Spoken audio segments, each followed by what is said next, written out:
است. حالا ما امکان داریم که این دو چهره رو باز از نزدیک ببینیم. این فضیلت گلبویوا که الان اهتم رجبوف در جریان نیروسنجی البته باز به او توصیه ها می دهد و باز هم شاهد قلندر را که امروز یکی از مربیان جوان میساقوف اعظم حالا آماده کرده است و بعد چند این دو رقابت رو برای مدال طلای وزن تا 70 کیلو آغاز میکنند.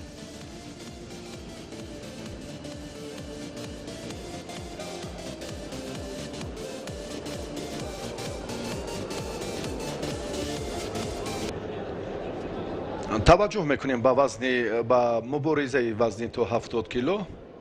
شاهد قلندر و در گوشین جودو، در گوشین سامبو هم مهارت خوب دارد.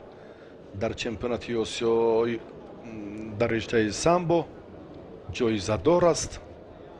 بانویی که حالا با خلعت سفید است در مسابقه های بیشتری همان نوروزی عجم میدانداری خوب هم کرده بود و سال کنونی در شهر حصار در ناحیه های دیگری منطقه کولاب و باز هم در چمپیونات جوانان تاجیکستان به حیث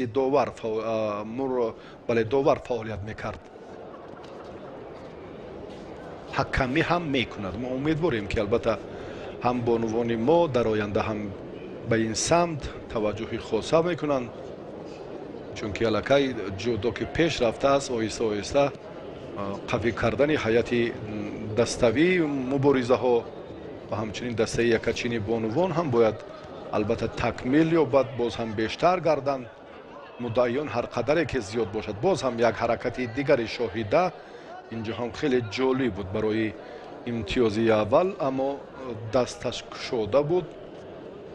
بانو در این لحظه اندکی دلپرانه رجوع کرد اما موفق نشد.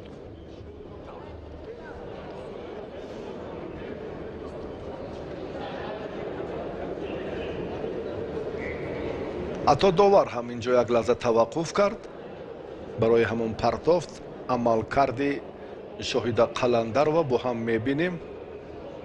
بعد این حالت کمربند رو داشت و زود با کنار چپ هوا داد. از این منطقه فکر میکنم اگر از طرف دیگر ما این رو ببینیم، حالا امکان داریم به توجه کنیم چگونه حریفش رفتید و بعدا ببینید که از کمربند داشت و آن همینطور پشتناکی پرتافتی انجام داد.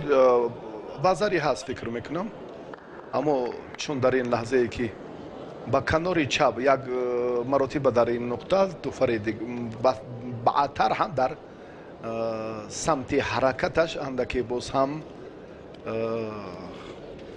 کم بودن همون عمل کردی ضروری به مشاهده میرسد. داور این رو به گذاری نکرد. در شبهه نیز بودیم براستی، چون دو حالتی رو که منظور کردن همون طرف کتفش رسیده بود یا نه برای ما عیان نبود. وقت نشان میدهند. من فکر میکنم شاهده در این سمت هنرش افضلتر است. این پرتافتی آخرین شاهده نخواهد بود. آی آی آی بله، وزری با تخت پشت نگاه داشتن. اکنون 10 ثانیه رو در بر میگیرد که با وزری دویم تبدیل یا با 6 7 8 9 10 تمام. نیروسنجی هم خاتمه یافت. ما باوری البته کامل داشتیم که شاهده در مقابل چنین حریفان سست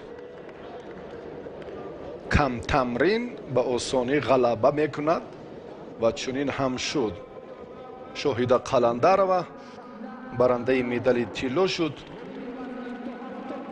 و گلبوی و فضیلت صاحب مدال نقره، گل و گلافسو و اودینه و صاحب مدال برنجی وزن تا 70 کیلو گردیدند. мавлуда одинаева ин бонуе ки дар бошгоҳи варзиши кони гурд машқ мекунад таҳти роҳбарии хол маҳмад толибов ва гулова гулафзо бароси дар бораи ин бону он қадар маълумоти бештар надорем. ин чаҳоргонае ки дар вазни то 70 кило соҳиби ҷоизаҳои ифтихорӣ шуданд. баъди оне ки шоҳида